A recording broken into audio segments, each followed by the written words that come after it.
Jemaat yang terkasih, sepanjang bulan September ini kita belajar tentang misi, bagaimana Tuhan sungguh peduli akan orang-orang yang terhilang, yang tersesat, dan mendorong kita untuk melaksanakan misi itu. Di dalam Sing Inspiration, pagi ini saya mengajak kita untuk belajar satu lagu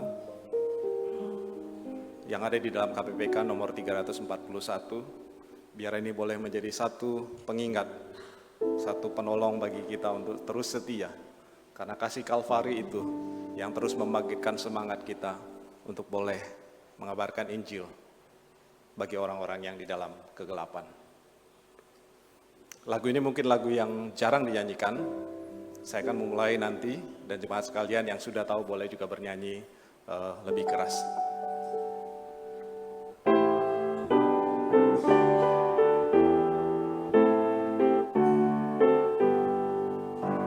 Gerakan kasih Kalvari mendorongku tiap hari, biar cari domba sesat bawanya kembali.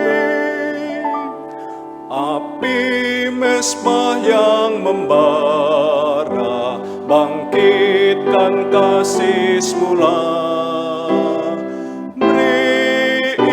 Isi dunia ini Injil yang murni. Lagu yang singkat tetapi penuh dengan pesan, penuh dengan makna mengingatkan kita. Saya mengajak kita untuk menyanyikan sekali lagi.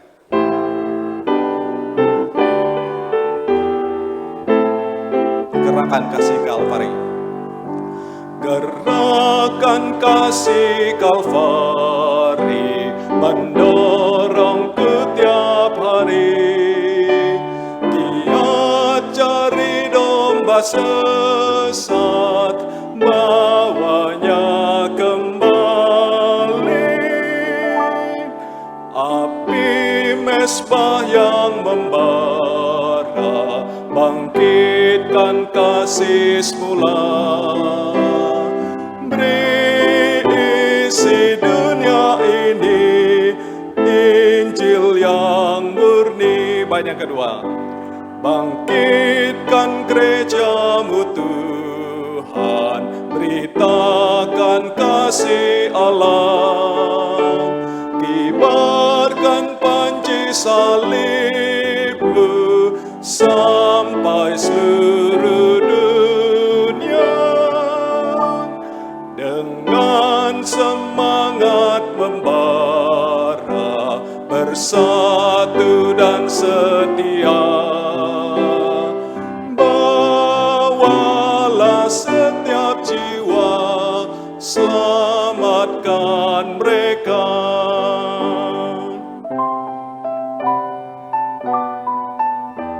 Bait yang ketiga, tolonglah ku melayani dengan sepenuh hati, maju terus pantang mundur, muliakan namamu. Amanat Yesus yang agung ku sambut dengan tulus. Kini di hadapanmu utuslah aku. Sebuah pujian yang mengingatkan akan identitas kita, akan tugas kita. Saya mengajak kita menyanyikan sekali lagi bait yang pertama.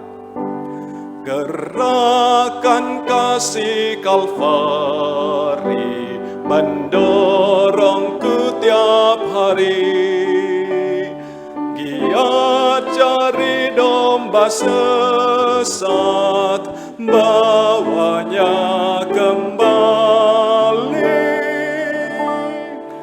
Api mesbah yang membara bangkitkan kasih semula. Beri isi dunia ini Injil yang murni. boleh belajar lagi. Lagu ini ada di dalam KPPK nomor 341. Mari kita mengambil waktu tenang, waktu teduh, kita mempersiapkan diri untuk ibadah kita.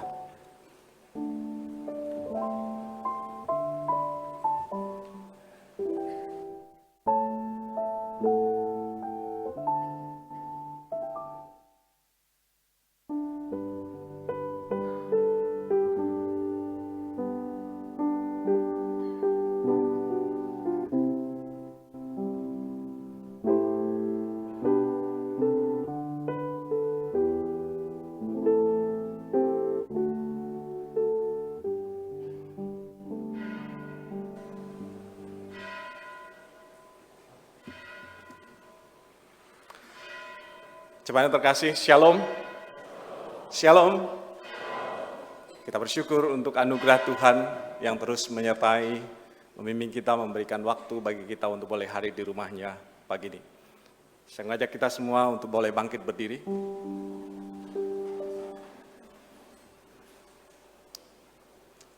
Firman Tuhan di dalam Mazmur 96, Tuhan Maha Besar dan sangat terpuji, Ia lebih dahsyat daripada segala ilah. Keagungan dan kesemarakan ada di hadapannya, kekuatan dan kegemilangan ada di tempat kudusnya. Mazmur ini adalah cuplikan dari Mazmur yang dinyanyikan oleh Daud dan bangsa Israel ketika membawa tabut perjanjian yang sempat dirampas oleh Palestina kembali ke Yerusalem. Bagi bangsa Israel, tabut perjanjian adalah simbol kehadiran Allah. Dan bagi kita yang ada saat ini, kita sudah merasakan kehadiran Allah. Ketika bangsa Israel merasakan kehadiran Allah, mereka memuji Allah yang sangat besar. Karena itu mari kita juga memuji kehadiran Allah kita. Dia Allah yang maha besar, Dia yang agung. Karena hanya Dia dan hanya Dia yang adalah Allah.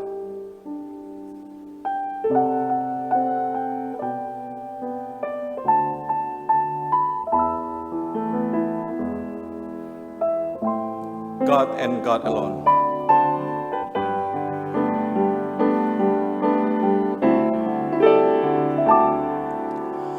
God and God alone created all these things we call alone. From the mighty to the small, the glory in them all is God's and God's alone.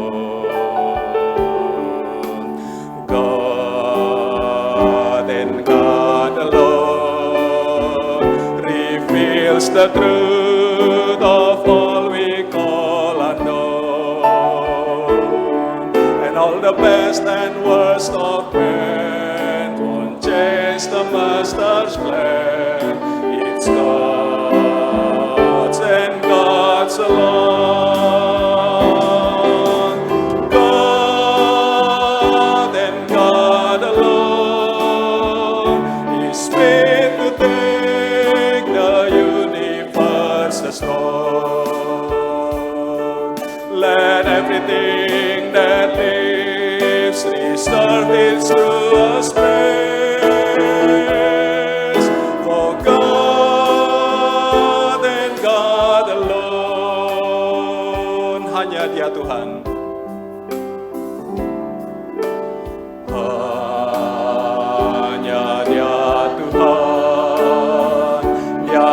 Pencipta alam semesta,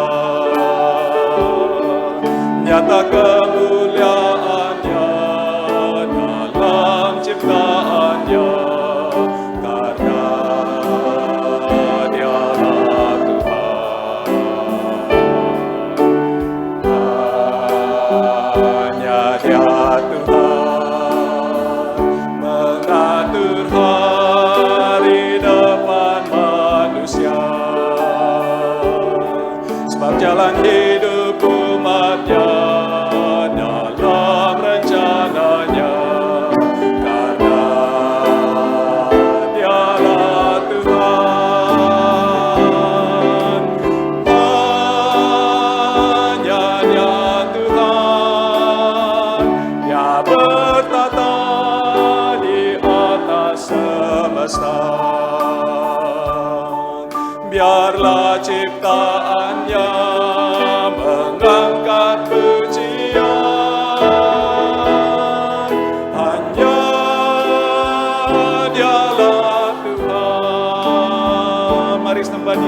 kagum hormat, kagum hormat akan Engkau, kagum hormat akan Engkau. Kau Allah yang layak dipuji, ku kagum akan Engkau, ku kagum hormat, ku kagum hormat akan Engkau, ku kagum hormat akan Engkau. Kau Allah yang layak dipuji, ku kagum akan Engkau. Kau Allah yang layak dipuji, ku kagum akan Engkau.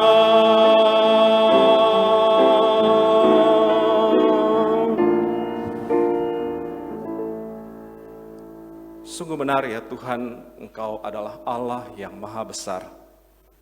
Engkau adalah Yehovah, Yahweh, yang penuh kuasa, yang penuh kekuatan, maha kuasa. Kami memuji, kami meninggikan Engkau.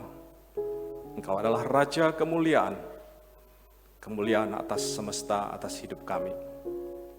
Kami mau meninggikan Engkau, kami mau memuliakan Engkau ya Allah di dalam ibadah ini. Biarlah nama-Mu selalu dipuji, ditinggikan di dalam hidup kami, di dalam keseharian kami. Karena hanya Engkaulah yang layak menerima segala hormat, segala pujian, dan segala kuasa. Terima kasih ya Bapa untuk pagi ini kami boleh menghadap Engkau di tahta-Mu yang suci. Biar Engkau berkenan akan pujian kami, akan persembahan kami. Demi nama Yesus kami persembahkan ibadah ini. Amin. Mari silakan duduk.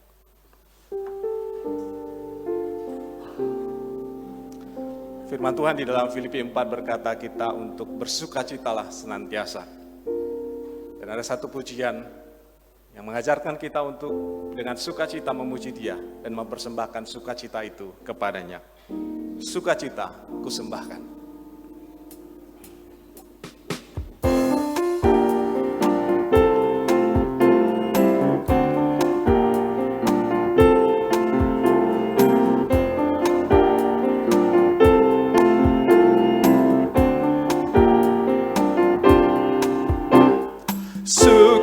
Sukacitaku sembahkan hanya pada Tuhanku.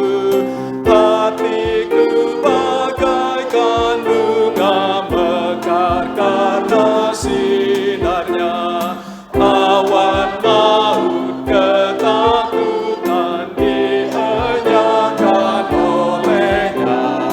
Di padaku sukacita, hatiku dicerahkan. Baik, yang kedua, langit bumi.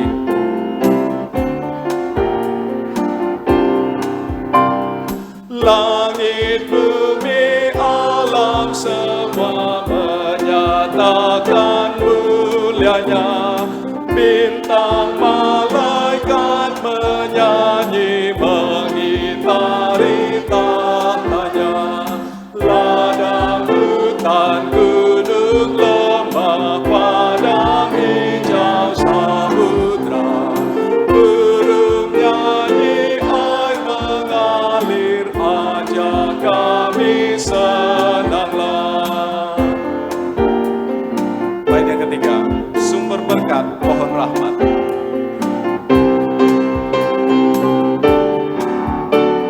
Sumber berkat pohon rahmat anugerah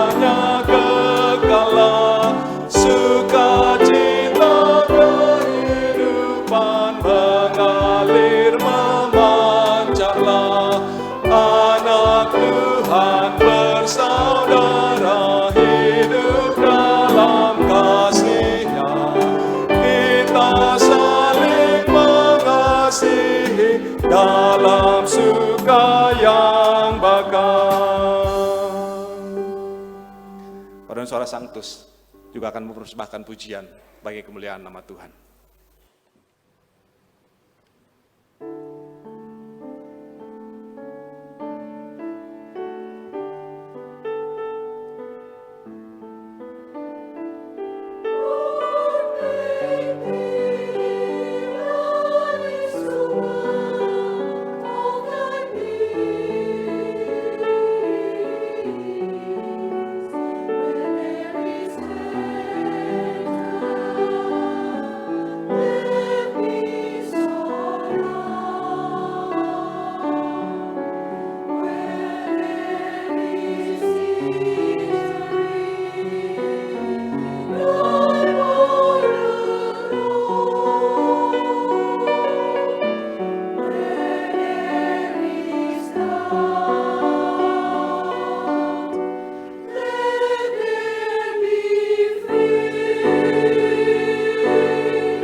Biarlah itu menjadi kerinduan setiap kita. Ketika kita boleh menjadi agen-agen pendamaian, agen-agen kasih, agen-agen penghibur bagi sekeliling kita, bagi keluarga kita, bagi masyarakat kita. Sehingga mereka boleh melihat ada Tuhan, pengorbanannya yang begitu besar, yang sudah menebus kita, boleh terlihat di dalam kehidupan kita. Mari kita datang kepada Tuhan. Kita boleh mengoreksi, merenungkan diri kita. Apakah kita sudah sungguh menjadi agen-agen tadi? Kita membuka diri di hadapan Tuhan dengan jujur dan memohon pengampunannya. Sungguh indah, boleh menghantar kita masuk di dalam pengakuan dosa.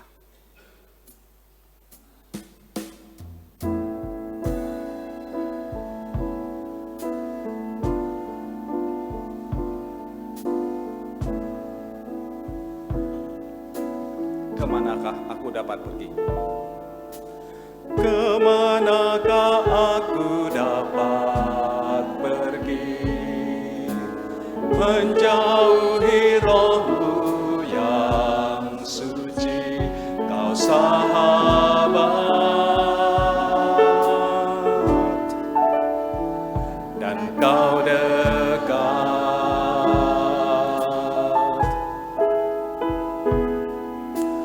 Bahkan seluruh pengabdianku tak bisa membalas kesetiaan-Mu, sungguh mulia dan berharga. Sungguh besar pengorbanan-Mu bagiku, terlalu dalam untuk dimengerti. Sungguh besar, sungguh indah yang Kau pikirkan tentangku, tak terselami bagiku. Sungguh indah. Jemaat saya sudah bangkit berdiri. Tuhan sudah berkorban bagi kita, yang sungguh setia karyanya untuk menebus kita. Mari kita terus mengingat, memuji akan kebaikannya. Sungguh besar pengorbanan-Mu. Sungguh besar pengorbanan-Mu bagiku, terlalu dalam untuk dimengerti. Sungguh besar, sungguh indah yang Kau pikirkan tentangku, tak terselami bagiku. Sungguh indah, sungguh indah, sungguh indah.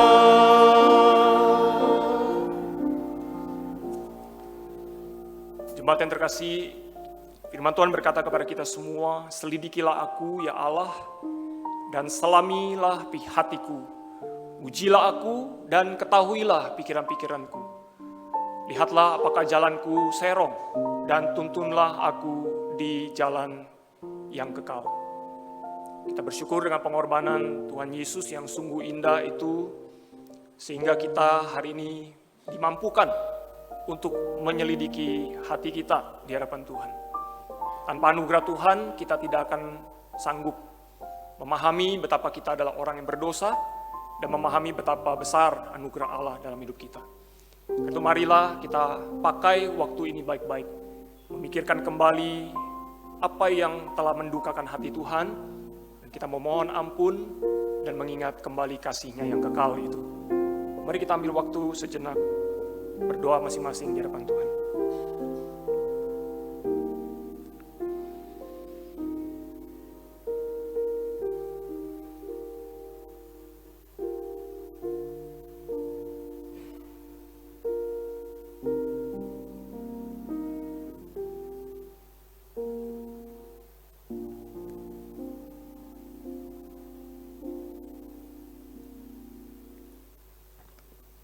Tuhan, pakailah kami menjadi senjata kebenaran, menjadi alat di tangan Tuhan, bukan menjadi senjata kelaliman yang menindas orang, yang tidak mempedulikan apa yang menjadi pergumulan banyak orang di sekitar kami.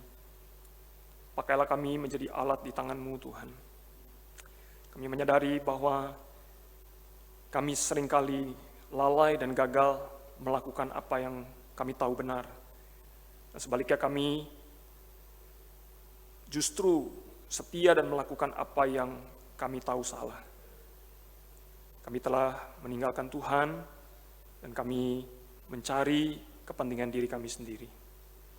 Ampunilah segala dosa kami, Tuhan, dan kiranya anugerah pengampunan, keselamatan yang telah Engkau berikan kepada kami boleh kembali membangkitkan jiwa kami, membangkitkan roh kami, supaya kami boleh kembali mencari Tuhan, merindukan Tuhan, dan kami boleh taat melakukan apa yang menjadi perintah Tuhan.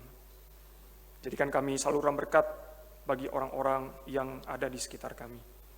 Kami bersyukur untuk segala pengorbanan dan pengampunan yang Engkau berikan.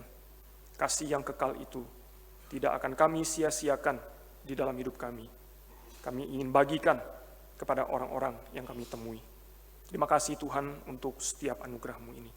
Kami bersyukur dan berdoa hanya di dalam nama Tuhan Yesus. Amin.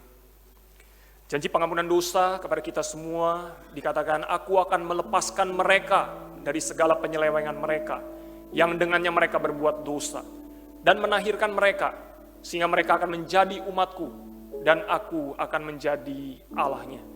Sungguh indah bahwa kita saat ini sudah adalah anak-anak Allah, dan kiranya hidup kita adalah hidup yang senantiasa memuji Tuhan dan mau menyenangkan hatinya. Mari kita naikkan sekali lagi pujian ini, sungguh indah Tuhan.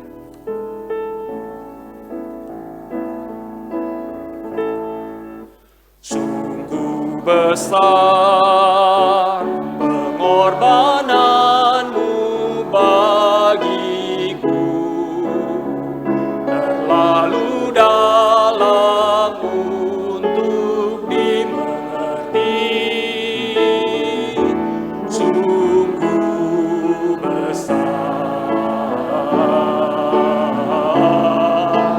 sungguh indah yang Kau pikirkan tentangku, tak terselami bagiku. Sungguh indah.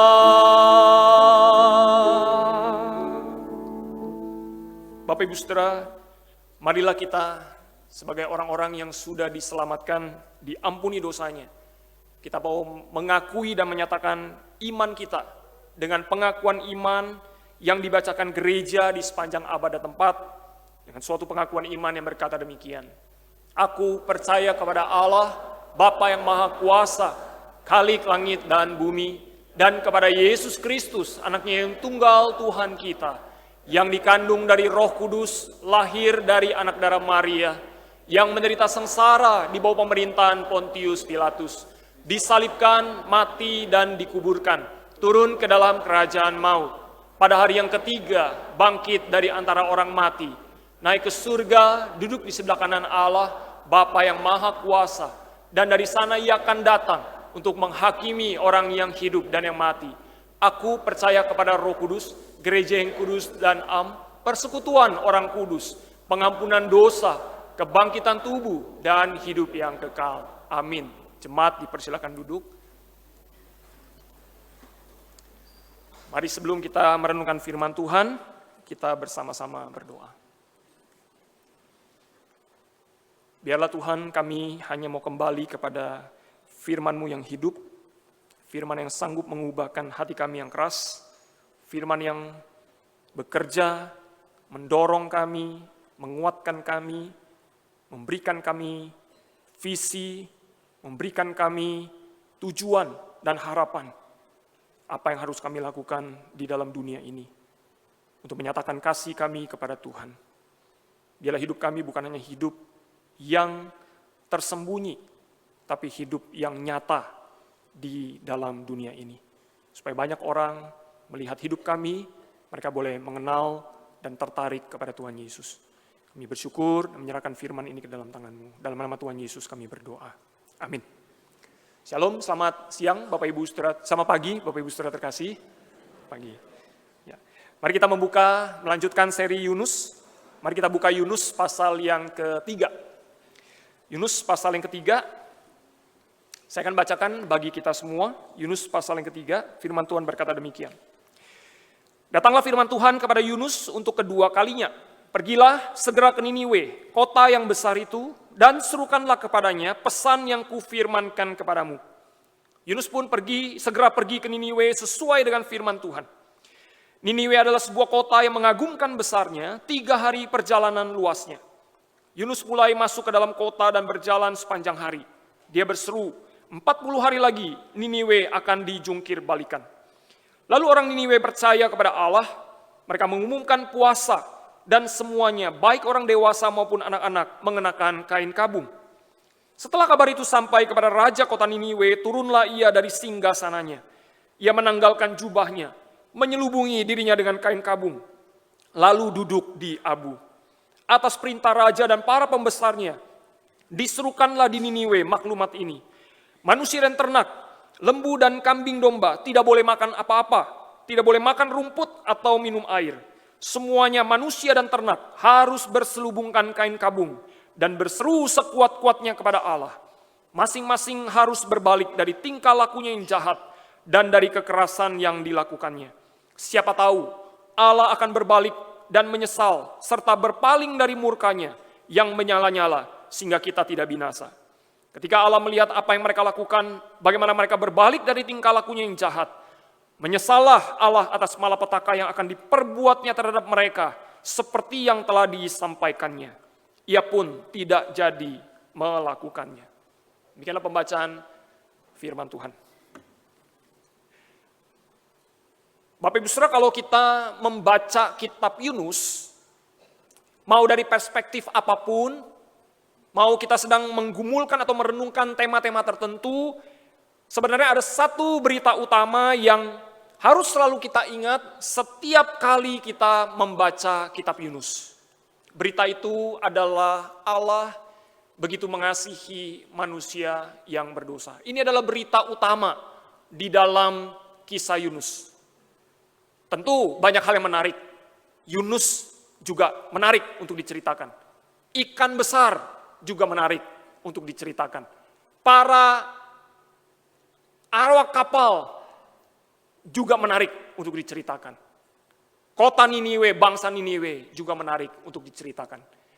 Tetapi dari seluruh cerita yang ada satu cerita yang paling agung di dalam kisah Yunus, yaitu Allah yang begitu mengasihi manusia yang berdosa.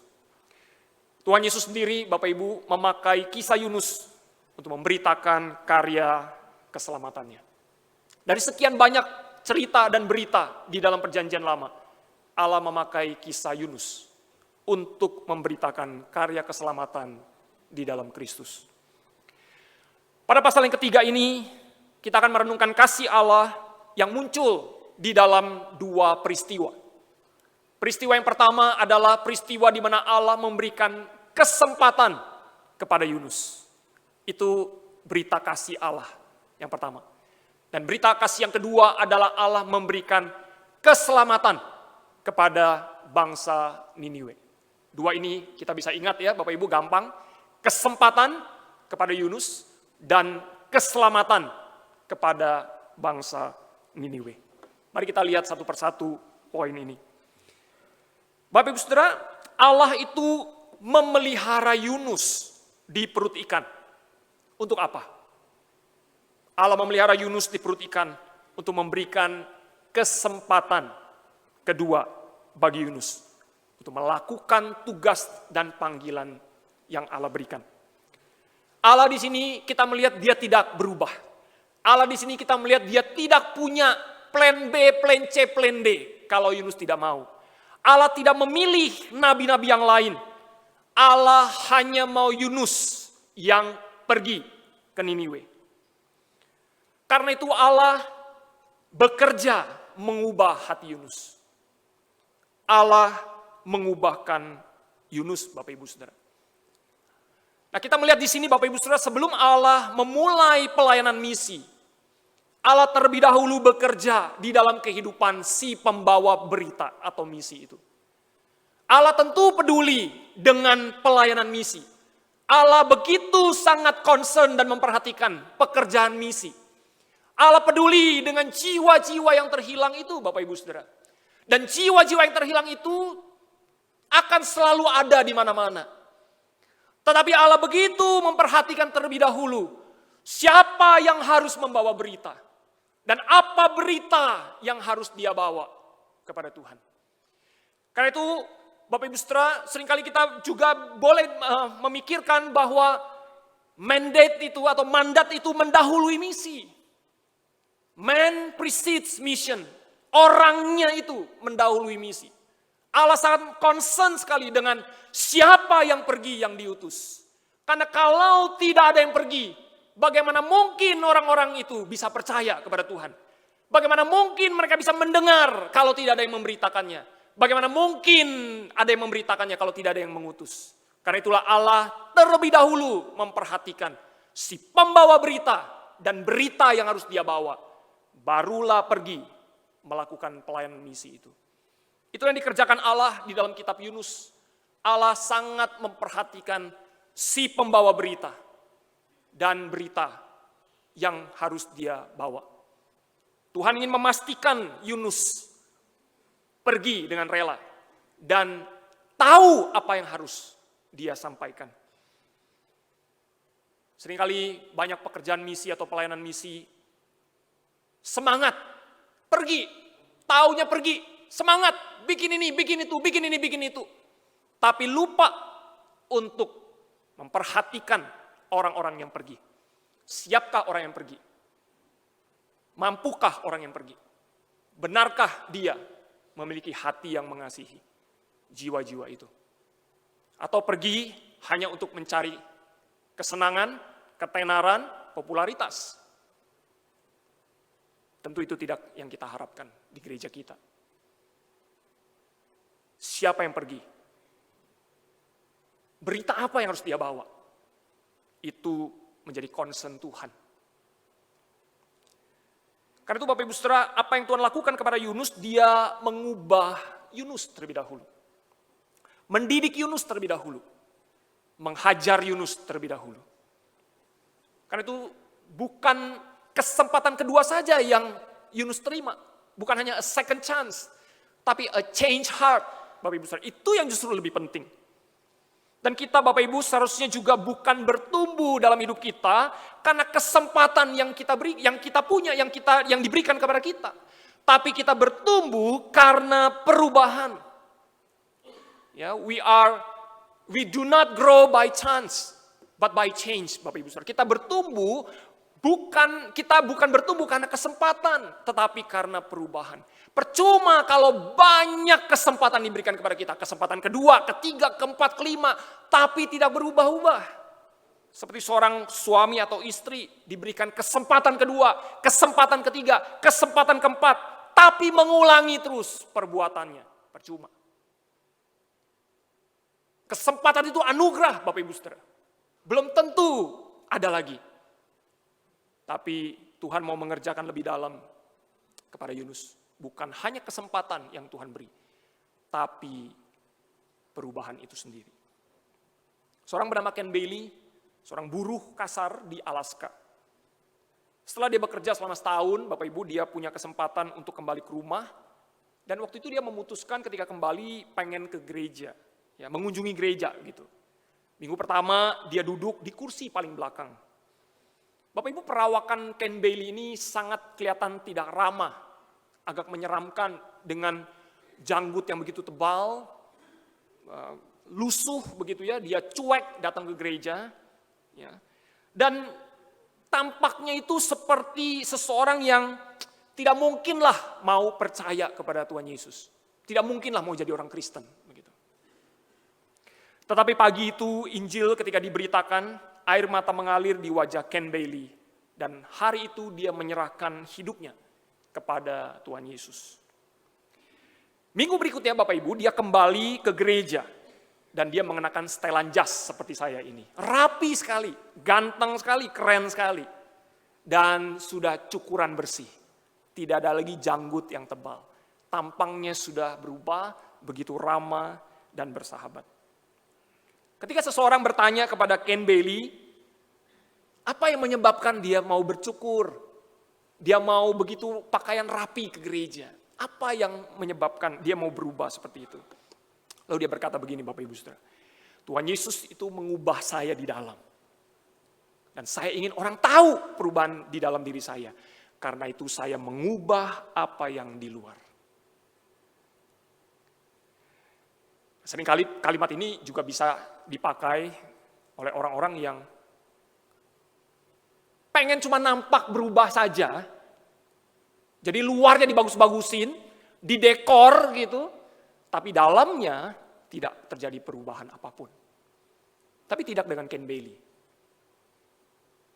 Inside out, Bapak Ibu Saudara. Dari dalam dia mengalami pembaharuan hidup dari Kristus. Dan dia mau orang tahu dia seorang yang sudah berubah. Caranya gimana? Dia juga berubah di luar. Dia tunjukkan pembaharuan hidupnya dengan perubahan yang ada di luar. Mungkin sementara ini dia baru berubah secara fisik. Tapi saya percaya dalam kehidupannya juga tentu dia rindu mengalami pembaharuan. Bapak Ibu Saudara, we do not grow by chance, but by change. Kita tidak menunggu ada kesempatan baru berubah. Kita nunggu Tuhan kasih kesempatan baru berubah. Tidak. Tapi kita mau mencari kesempatan itu. Kita mau mencari peluang itu. Kita mau membuat pembaharuan dan perubahan itu secara sengaja dalam hidup kita. Kita tidak menunggu kesempatan. Kalau kesempatan itu diberikan, itu anugerah. Tapi kita mau dengan hati yang mengasihi Tuhan. Kita mau datang dan berkata, Tuhan ubahlah aku. Change my heart, oh God. Change my heart. Mari kita kembali kepada Yunus, Bapak Ibu Saudara. Kalau Yunus pasal yang pertama, Bapak Ibu, kita melihat Yunus itu lari dari Tuhan. Maka Yunus pasal yang ketiga, kita mau belajar Yunus lari bersama Tuhan. Ya, kalau pasal pertama itu lari dari Tuhan, kalau pasal yang ketiga Yunus lari bersama Tuhan. Dan kita percaya Bapak Ibu, orang-orang yang berlari bersama Tuhan, dia akan melihat perbuatan-perbuatan yang besar dari Allah. Nah, saya ingin Bapak Ibu memperhatikan tabel ini, Bapak Ibu. Ini adalah tabel perintah Tuhan kepada Yunus. Di pasal yang pertama ayat yang kedua dan pasal yang ketiga ayat yang kedua. Nah, sebenarnya dua kalimat ini tidak terlalu jauh berbeda, hanya di bagian bawah saja yang berbeda. Kalau kita membaca misalnya pergilah segera ke Niniwe, itu sama di pasal 3, kota yang besar itu sama juga di pasal yang ketiga. Nah, di ayat yang berikutnya itu ada sedikit perubahan. Kalau di pasal yang pertama itu Tuhan berkata serukanlah peringatan terhadap mereka. Sekali, kara, ya, peringatan. Ya, panggilan gitu ya, peringatan begitu. Tetapi di pasal yang ketiga itu muncul dua kali sebenarnya kalimat itu dengan bentuk yang berbeda. Serukanlah kepada mereka, kepadanya, pesan, itu kara, yang kufirmankan kepadamu. Dua kali kata kara. Dan di pasal yang ketiga tidak ada peringatan tentang kejahatan bangsa Niniwe. Kalau di pasal yang pertama ada begitu. Nah, apa yang bisa kita pelajari dari dua kalimat perintah Tuhan ini yang serupa tapi tak sama, begitu ya. Nah, Bapak Ibu Saudara, kalau kita melihat di pasal yang ketiga ayat yang kedua, sebenarnya fokus daripada Tuhan kepada Yunus adalah kepada pesan yang harus dia bawa. Tuhan tidak lagi mengingatkan Yunus akan kejahatan bangsa Niniwe. Yunus sepertinya sudah paham, sudah tahu siapa orang yang akan dihadapinya, bangsa seperti apa yang akan dihadapinya. Karena justru ya, karena dia tahu, maka dia melarikan diri.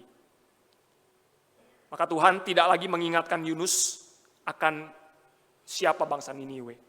Tapi Tuhan ingin Yunus fokus kepada tugas, kepada panggilannya, kepada tanggung jawabnya sebagai nabi Allah, sebagai penyambung lidah Allah. Titik. Itulah kenapa Yunus kemudian dibaharui, dia taat meskipun kita tahu dia pergi masih bergumul, karena di ayat yang keempat, minggu depan kita akan belajar, dia masih protes sama Tuhan. Tapi waktu itu kita percaya, dia taat sepenuhnya, dia kapok kira-kira gitu ya, terhadap pengajaran atau hukuman daripada Tuhan. Karena ayat 3 dituliskan Yunus pun segera pergi ke Niniwe, sesuai persis dengan apa yang Tuhan katakan kepada dia. Tidak ada lagi drama, Bapak Ibu Saudara. Yunus taat sepenuhnya kepada Tuhan. Karena dia pikir-pikir mungkin rencana Tuhan percuma dilawan.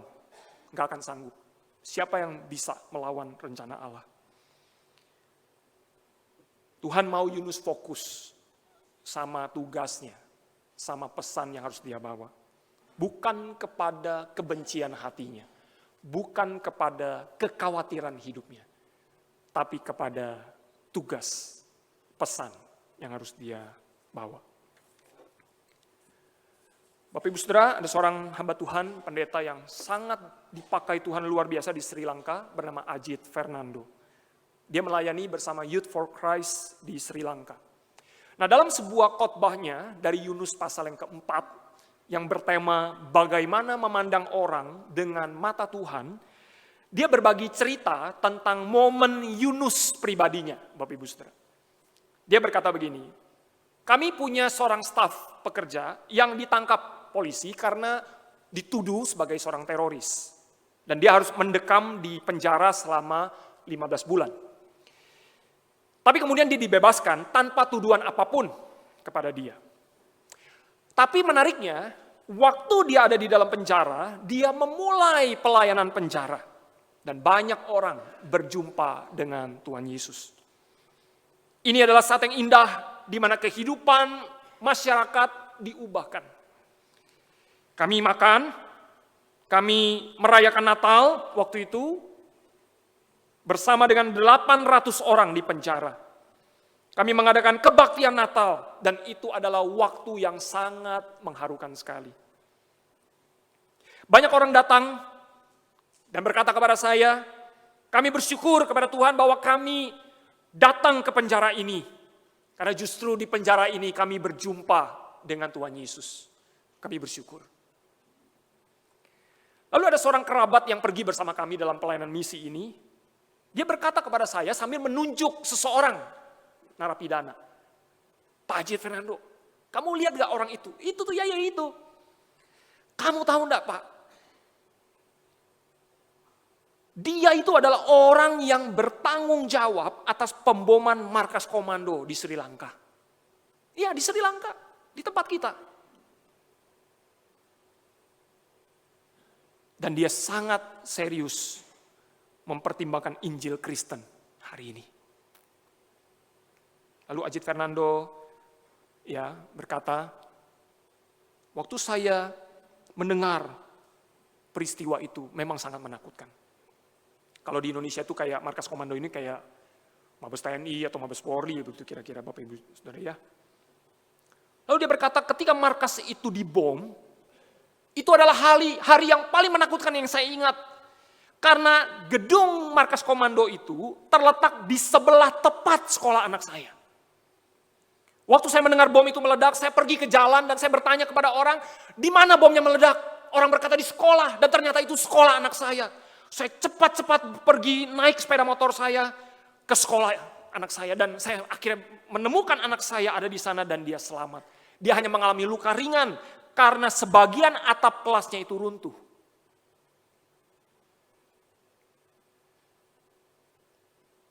Namun inilah orang yang bertanggung jawab atas hari paling menakutkan dalam hidup saya.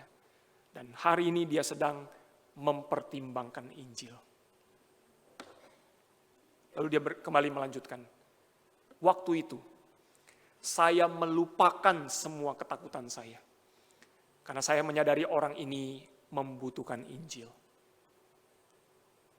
Begitulah cara kita, kata Ajit Fernando, mulai memandang orang melalui kacamata Injil. Bahwa orang-orang ini membutuhkan Tuhan Yesus. Bapak Ibu Saudara, adakah orang-orang yang Tuhan hadirkan di dalam kehidupan kita yang kita nggak suka? Bahkan mungkin kita membenci mereka atas apa yang mereka katakan kepada kita, perbuatan mereka, sikap mereka, kecurangan-kecurangan yang mereka sudah lakukan kepada kita. Tapi mereka membutuhkan Injil, kasih Tuhan. Maukah kita melihat mereka dengan kacamata Injil, bahwa mereka membutuhkan Tuhan Yesus? Maukah kita mulai mendoakan mereka? Maukah kita mulai menyapa, tersenyum, bersikap ramah, dan memulai percakapan kembali bersama dengan mereka?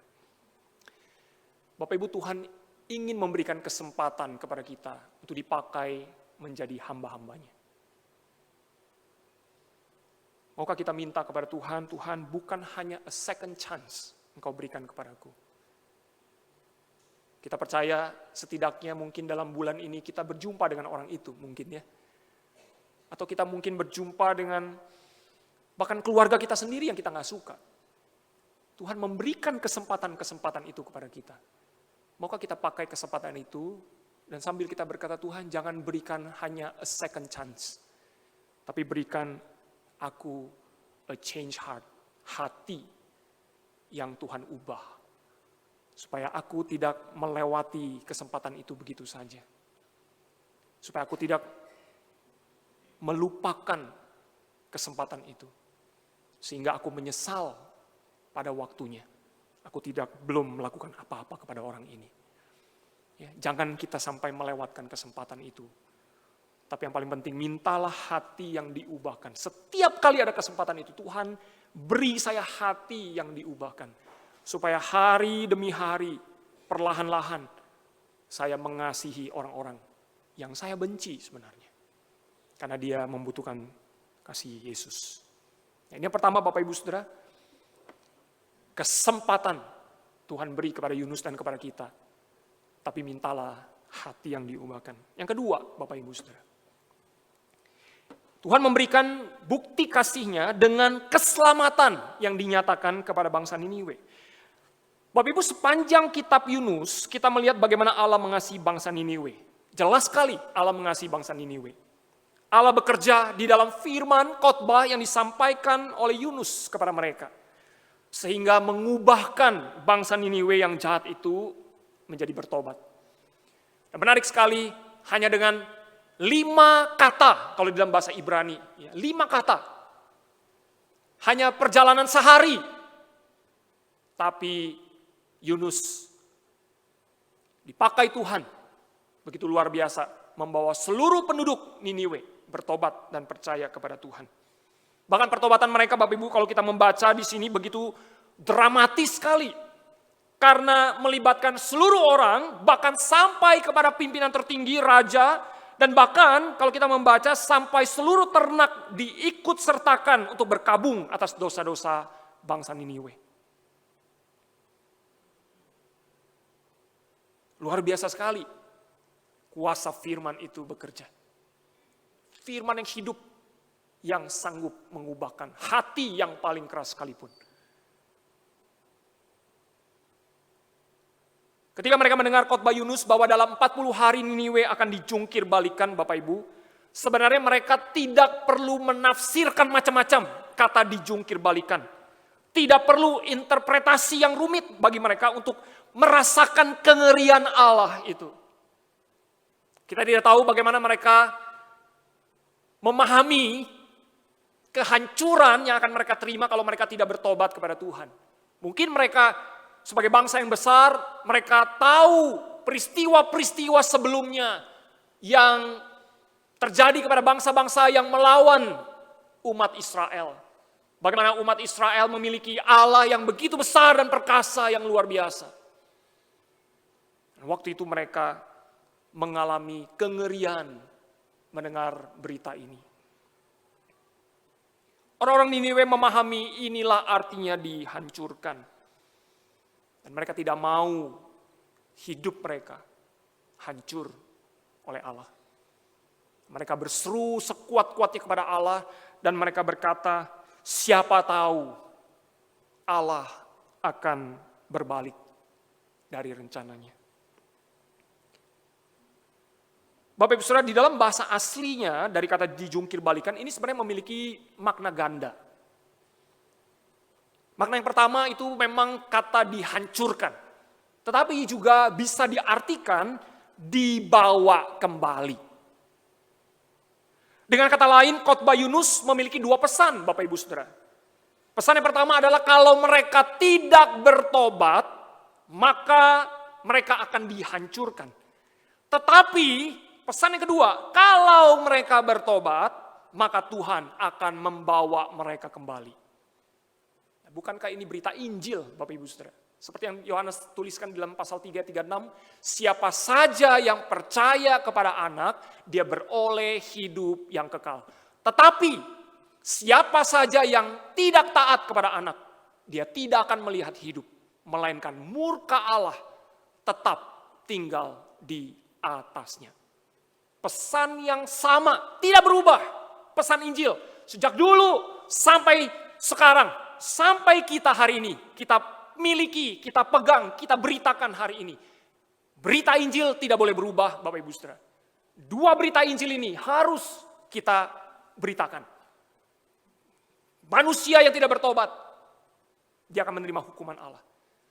Tapi manusia yang mau bertobat dan percaya kepada Yesus, dia akan diselamatkan dan mendapat hidup yang kekal. Berita Injil yang tidak pernah usang, Bapak Ibu Saudara. Kita perlu ingat baik-baik di dalam setiap pelayanan dan kehidupan kita. Bapak Ibu Saudara, suatu hari ada seorang pria yang bertekad untuk memenangkan cinta seorang wanita yang sebenarnya sudah menolak dia dan nggak mau bicara lagi sama dia gitu. Ya. Tapi pria muda ini tidak mau menyerah, lalu dia memutuskan bahwa satu-satunya jalan untuk merebut hati wanita ini adalah melalui surat cinta. Nah, ini masih jadul ya. Maka dia tulis surat cinta setiap hari untuk wanita ini. 7 kali seminggu wanita ini dapat surat cinta darinya. Setiap hari satu, tiap hari. Tapi karena wanita ini tidak memberikan respon, maka pria ini kirim lebih banyak surat cinta. Jadi 3 kali sehari kali ini. Jadi secara keseluruhan dia sudah kirim total 700 surat cinta kepada wanita ini. Dan akhirnya wanita ini menikah, saudara, dengan tukang pos. Kok bisa sama tukang pos? Nah iya bisa. Tiap hari ketemunya sama tukang pos. Bawa surat cinta lagi. Pelajaran apa yang bisa diambil? Ya, kalau kirim surat cinta secukupnya saja begitu ya. Nggak usah banyak-banyak. Bapak Ibu Saudara, Allah kita bukan hanya berkata dia mengasihi kita. Tidak. Dia tidak hanya mengirimkan firman kepada kita. Tapi dia membuktikan kasihnya itu dengan pengorbanan anaknya yang tunggal, Tuhan Yesus. Datang ke dalam dunia, mati di kayu salib, dan memberikan kepada kita keselamatan. Inilah berita Injil, Bapak Ibu Saudara. Nah, satu hal yang menarik Bapak Ibu Saudara dari perikop ini adalah Allah yang berbalik dan menyesal. Jadi bukan hanya bangsa Niniwe yang berbalik nih dari jalannya, tapi Allah juga demikian. Nah, menarik sekali bagaimana kita mencoba memahami Allah yang berbalik dan yang menyesal itu. Nah, Bapak Ibu, kita perlu memahami dulu bahwa kata pertobatan di dalam bangsa Niniwe dan di dalam Allah itu berbeda. Kalau di dalam bangsa Niniwe itu pakai kata suf, ya, suf itu artinya berbalik, ya. Dan biasanya kata suf ini disertakan dengan kata raderek. Raderek itu maksudnya jalan yang jahat. Sehingga arti daripada pertobatan bangsa Niniwe ini berarti dia berbalik dari dosa. Ya, berbalik dari jalan yang jahat.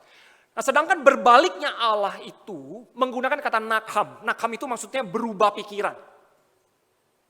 Ya, berbeda ya Bapak Ibu ya.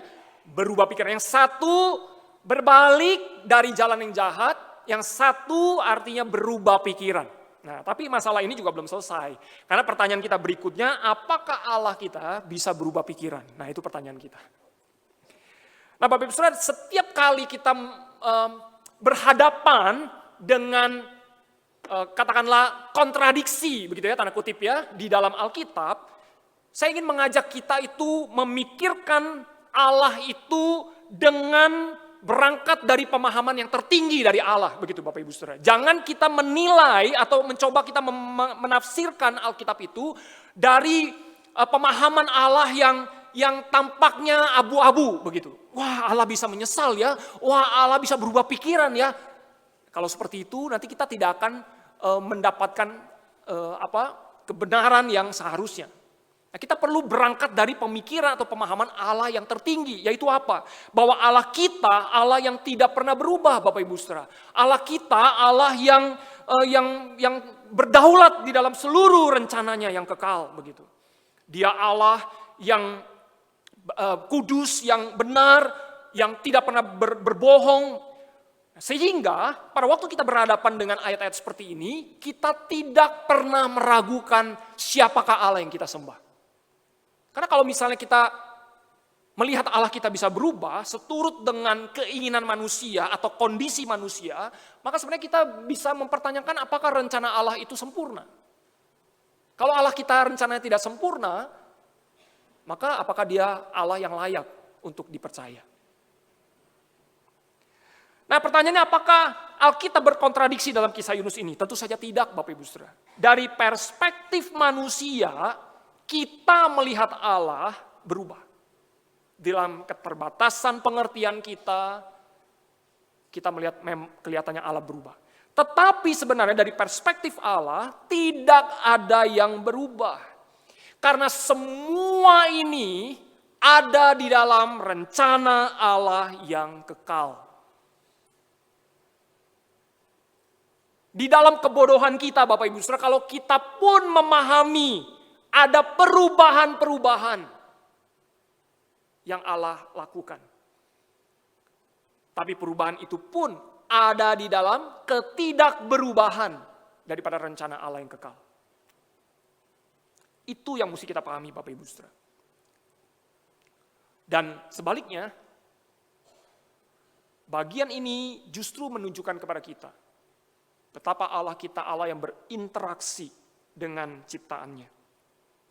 Allah yang marah, Allah yang murka ketika dia melihat dosa bangsa Niniwe. Manusia yang berdosa. Tetapi Allah yang juga penuh kasih dan mengampuni Niniwe yang bertobat dan kembali kepadanya. Allah berinteraksi dengan ciptaannya. Bapak Ibu Saudara, bukankah klimaks daripada pemahaman ini bisa kita peroleh dari karya Kristus di kayu salib? Bahwa Allah kita Allah yang berinteraksi dengan ciptaannya. Kristus mau datang ke dalam dunia. Pada waktu kita hanya bisa membawa dosa-dosa kita kepada Tuhan. Tetapi Tuhan Yesus tetap mau mengampuni segala dosa kita di kayu salib. Kita yang sepantasnya mati, tapi dia memberi hidup.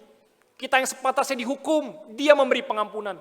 Kita yang sepantasnya ditolak, dia menerima kita. Kita sepantasnya tidak masuk hitungan, tapi dia memberi kita kesempatan. Bapak Ibu Saudara, berita Injil ini sudah kita punya. Sudah menjadi milik kita. Sudah membaharui kita. Dan ada pada kita hari ini. Maukah kita memberitakannya? Menjadikan interaksi Tuhan itu dengan ciptaannya itu nyata. Bahwa orang-orang yang berdosa jauh dari Tuhan. Kitalah pembawa berita itu, mendekatkan mereka berinteraksi dengan Tuhan itu sendiri.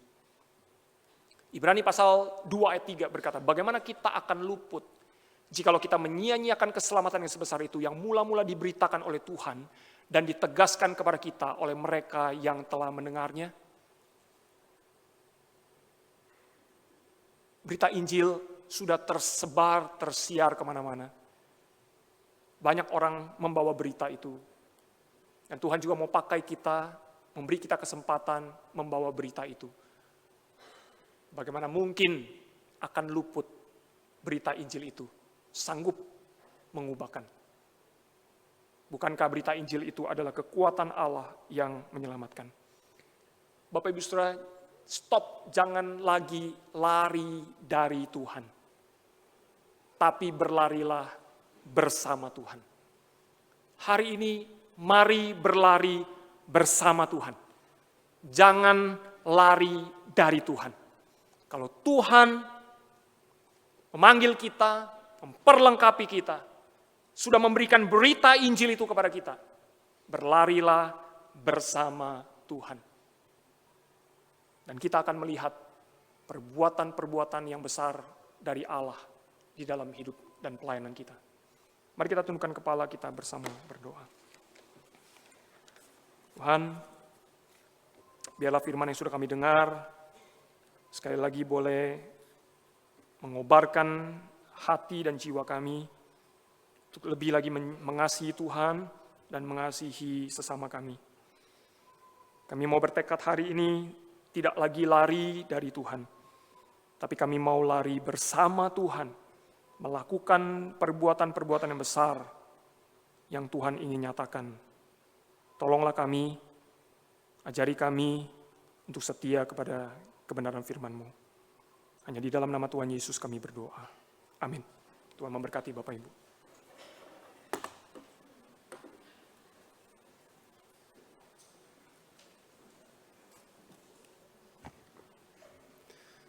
Kita bersyukur untuk firman Tuhan yang sudah disampaikan, biarlah itu terus menjadi tuntunan di dalam kehidupan kita.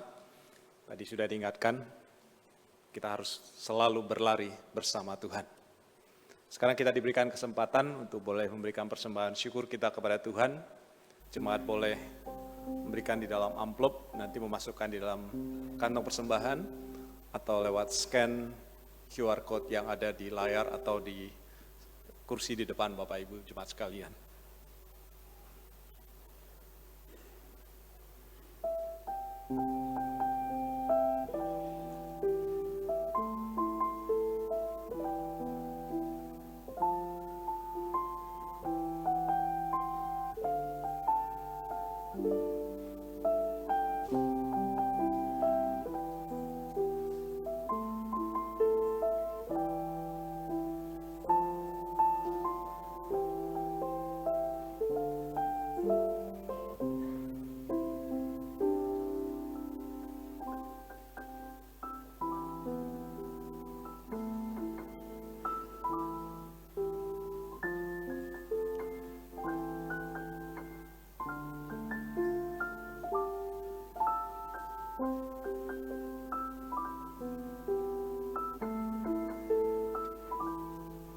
Mari kita meresponi firman yang sudah kita dengar.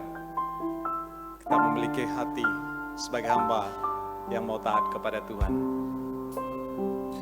Ku tak membawa apapun juga. Ku tak membawa apapun juga saat ku datang ke dunia. Tinggal semua pada akhirnya saat ku kembali ke surga. Sekali lagi, ku tak membawa apapun juga. Ku tak membawa apapun juga saat ku datang ke dunia. Ku tinggal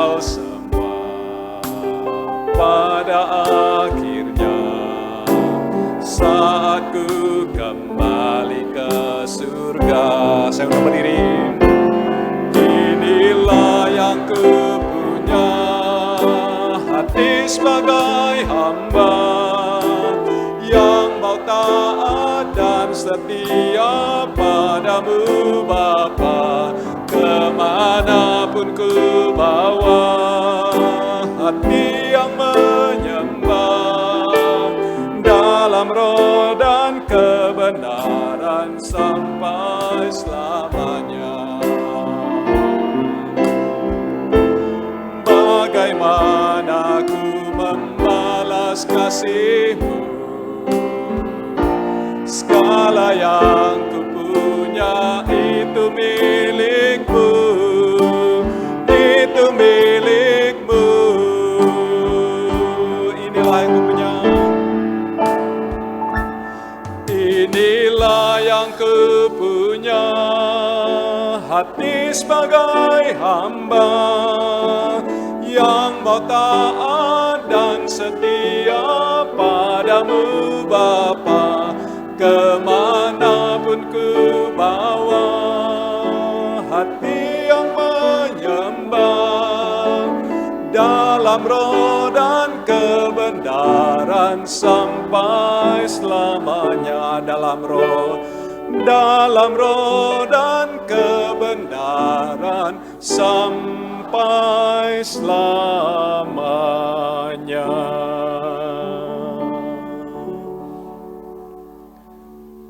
Tuhan, materaikan pujian ini biarlah itu menjadi satu penghidupan, satu karakter di dalam kehidupan kami untuk terus taat kepada Engkau, Tuhan dan Raja kami. Kami bersyukur Tuhan, di pagi ini kami juga beroleh kesempatan mengungkapkan syukur kami kepadamu di dalam bentuk persembahan. Kiranya Engkau berkenan menguduskan dan memakai persembahan yang sudah kami kumpulkan untuk boleh berbagian di dalam pekerjaan pelayanan Tuhan melalui gereja-Mu. Dan tolong kami Tuhan, di dalam kehidupan kami senantiasa menjadi persembahan yang hidup, yang berkenan kepada Tuhan. Demi nama Yesus kami persembahkan persembahan ini. Amin. Jemaat silakan duduk.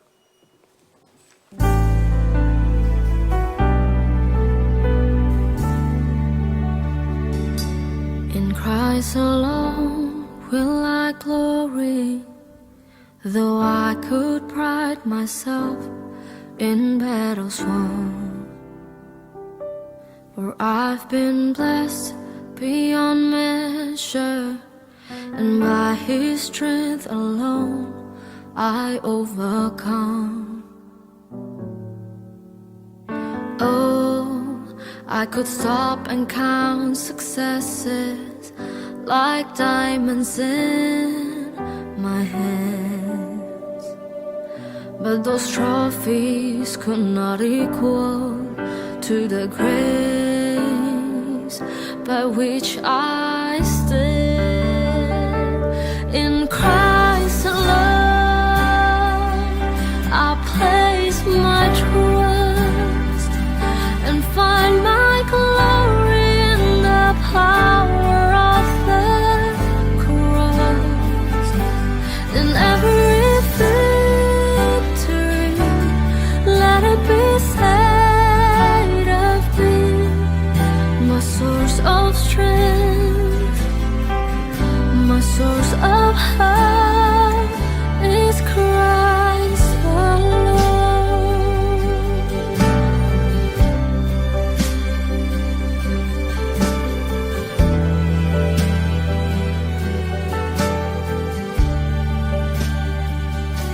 In Christ alone do I glory, for only by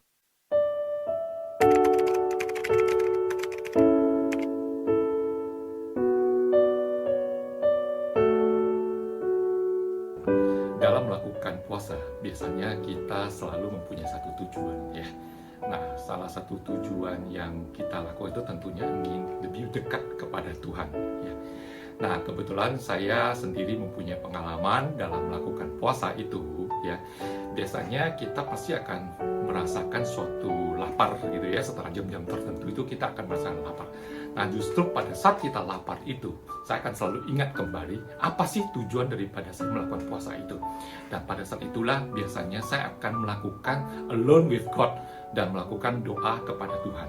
Dan biasanya doa-doa yang saya lakukan pada saat lapar-laparnya itu justru jauh lebih khusyuk ya, dan sekaligus juga saya lebih bisa berserah kepada Tuhan, dan sehingga apa yang Tuhan ingin perbuat kepada diri saya dan nama Tuhan bisa dimuliakan. Saya kira itu pengalaman saya di dalam melakukan puasa. Kita bersyukur pada Tuhan, kerinduan berdoa dari hati menjadi satu kekuatan dari jemaat. Kita juga bersyukur di dalam kerinduan berpuasa, mendekatkan diri pada Tuhan, menjadi satu disiplin rohani, doa dan puasa bagi kita semua. Jemaat sekalian, silakan kita boleh bersama-sama berdoa dan berpuasa 1 bulan 1 kali pada minggu yang ketiga hari Rabu. Tuhan memberkati. Saudara, hari Minggu yang akan datang tanggal 20 September adalah hari Minggu ketiga. Jadi gereja kita akan mengadakan gerakan puasa bersama.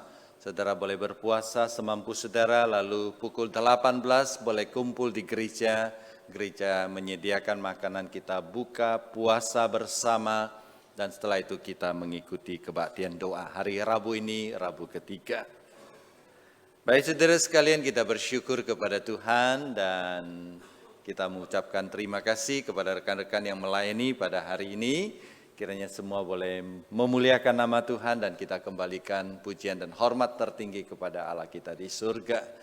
Saya juga ingin menyambut saudara kalau ada yang pertama kali beribadah.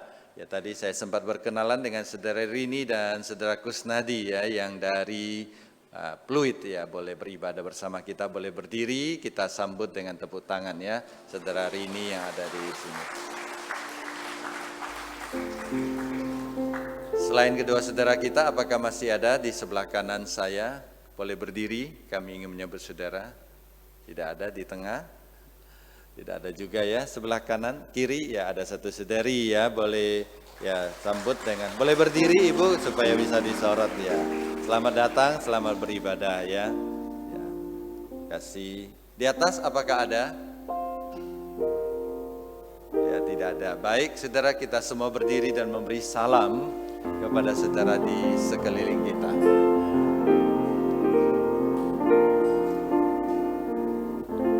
Terima kasih, silakan duduk kembali. Kita bersyukur kepada Tuhan dalam Sinode GKY, Tuhan memberikan seminari yaitu STT, Sekolah Tinggi Teologi Amanat Agung. Ini adalah milik dari Sinode GKY. Bulan September ini berulang tahun ke-26. Sudah ratusan hamba Tuhan dihasilkan dari Sekolah Teologi ini dan melayani di berbagai daerah di Indonesia sampai ke luar negeri. Jadi STT Amanat Agung sudah menjadi berkat bagi gereja-gereja.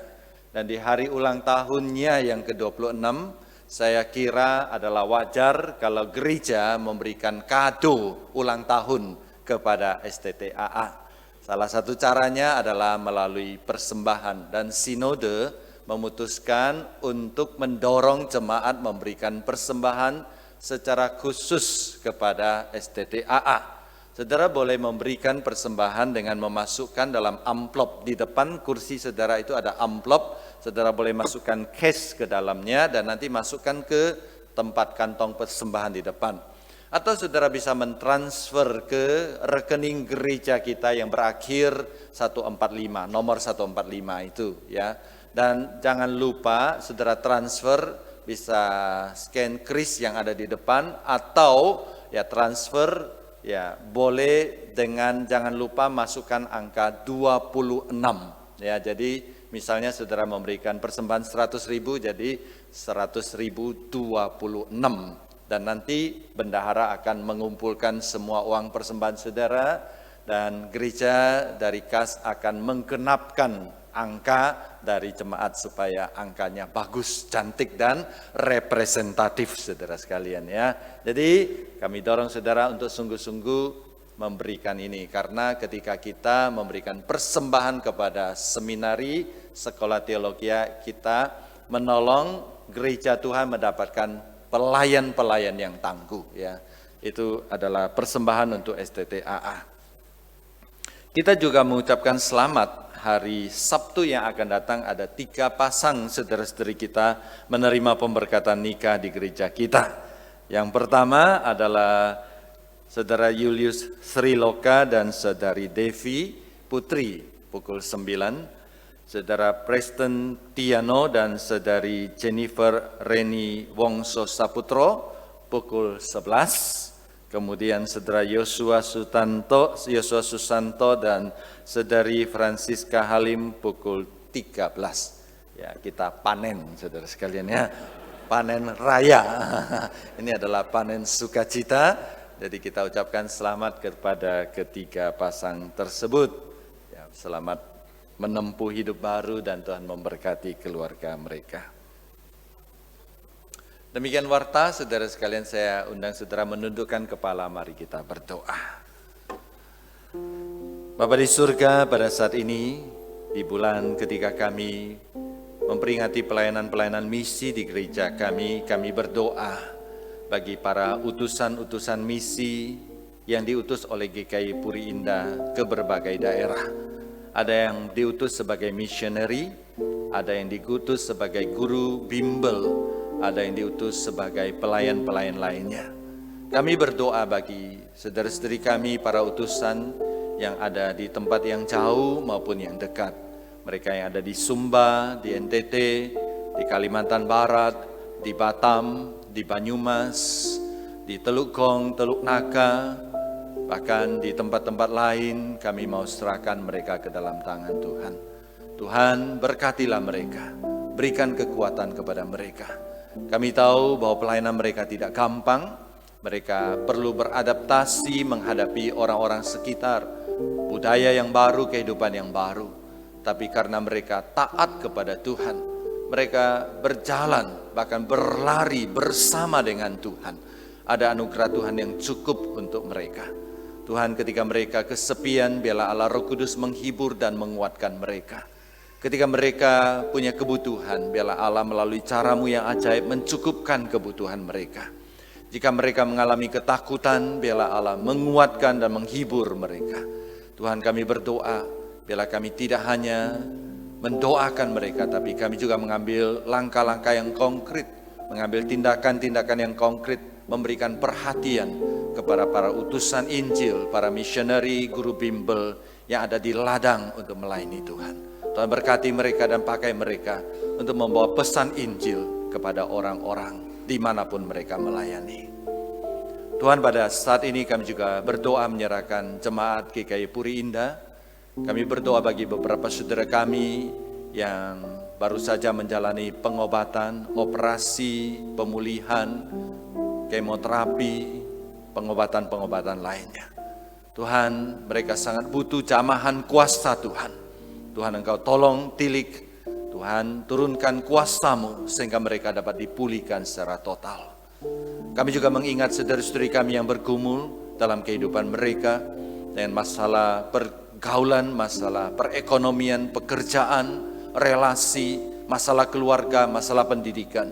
Tuhan, Engkau tolong kami. Engkau Bapa kami, Engkau menyertai kami supaya kami tidak putus harap. Kami percaya Tuhan, Engkau pasti membuka jalan untuk kami.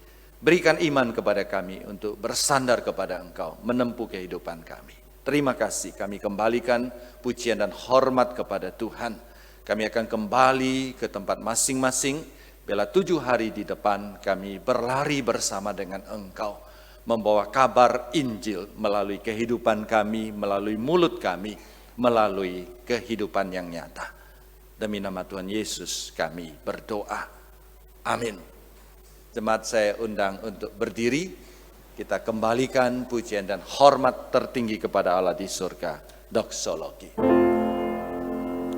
Puji Allah Bapa Putra, puji Allah Roh Kudus,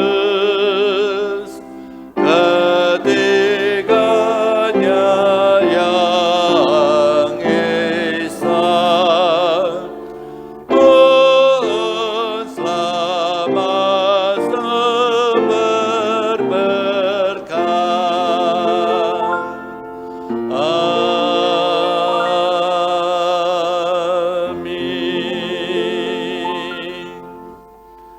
Saudara sekalian, arahkan hati pikiranmu kepada Tuhan. Bukalah hatimu, terimalah berkat dari Tuhan. 各位亲爱弟兄姐妹们，我们来到上帝的面前，开我们的心，领受从上帝而来的祝福。但愿我主耶稣基督的恩惠、上帝的慈爱、圣灵的帮助，常与弟兄姐妹们同在，从今时直到永永远远。Kasih karunia dari Tuhan kita Yesus Kristus, cinta kasih dari Allah Bapa, persekutuan dan pertolongan dari Allah Roh Kudus menyertai saudara sekalian dari saat ini sampai selama-lamanya. Amin. Amin.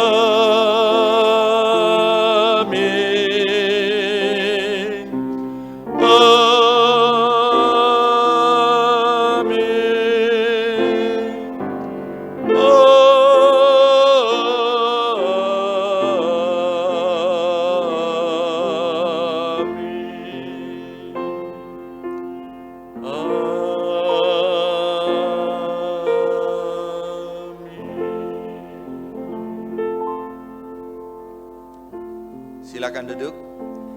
Saat teduh kebaktian kita selesai, Tuhan memberkati saudara sekalian.